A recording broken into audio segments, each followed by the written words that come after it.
2년 전 즈음에 휴학을 하고 본가에 있을 때 과외를 했던 친구에게 연락이 왔습니다. 이제 고3이 되었는데 부족한 부분에 대해 과외를 다시 해줄 수 있겠냐는 연락이었어요. 만약 하게 된다면 당연히 원격으로 진행을 할 것이라 돈을 비교적 쉽게 벌 수 있었겠지만 저는 처음부터 거절할 생각이었습니다.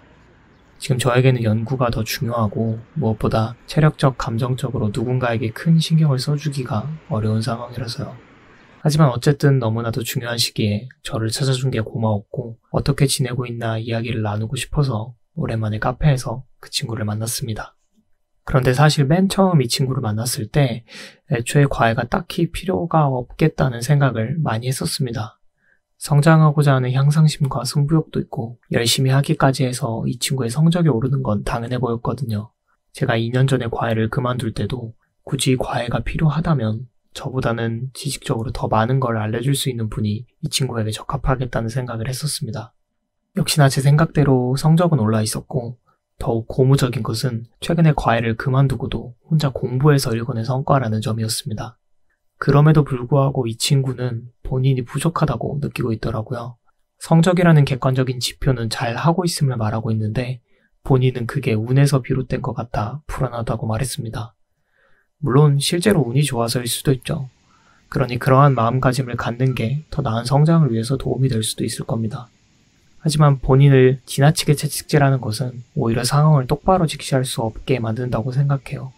설령 운이 좋아서 좋은 결과가 나온 것이라 하더라도 그 순간만큼은 자신감을 갖고 결과를 즐기고 그 즐거움을 자만이 아니라 더 노력하는 에너지로서 환산하면 되는 일이라고 생각합니다. 그래서 그렇게 설득을 했어요. 과외 없이도 혼자서도 잘할 수 있음을 성적이 어느 정도 증명해주고 있고 지금 부족하다 느끼는 부분은 누군가의 도움 없이 스스로가 채우는 게 가장 효율적일 것 같다. 그리고 무엇보다 자기 자신을 좀 인정해주고 응원해주면 좋겠다. 열심히 노력했음에도 성취를 제대로 느낄 수 없다면 끝없이 소모하기만 할지도 모른다.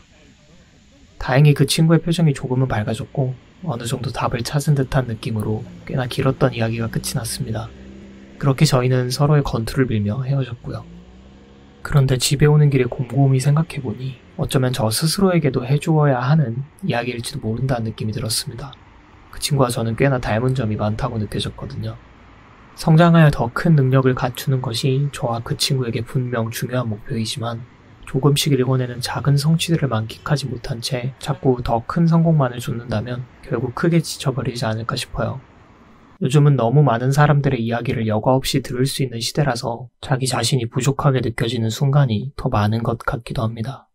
그러다 보니 스스로를 더 채찍질하게 되고 작던 크던 기쁨을 만끽하는 게 별거 아닌 것처럼 느껴지고 무엇을 위한 건지도 모르는 감정의 악순환이 반복되는 거죠. 저는 그렇게 지쳐버린 경험들이 꽤 많았어서 스스로의 성취를 잘 인정하고 응원하는 사람이 되었다고 생각했는데 그 친구에게 이야기를 하며 가슴 한켠이 찝찝했던 걸 보니 여전히 제 자신을 응원하고 위로하는 것엔 많이 서툴다는 생각을 했습니다. 물론 그렇게 해서 제가 많은 것을 배우고 느끼며 성장할 수 있었겠지만 이제는 스스로에게 조금은 더 관대해지고 싶다는 생각을 했습니다. 좋든 싫든 저는 제 자신과 평생을 함께 해야 하니까요. 저도 그렇고 그 친구도 그렇고 이왕 평생을 함께 해야 할 자기 자신이라면 충분히 많이 좋아할 수 있으면 좋겠습니다. 2020년 6월 29일 오늘도 제 이야기를 들어주셔서 감사합니다.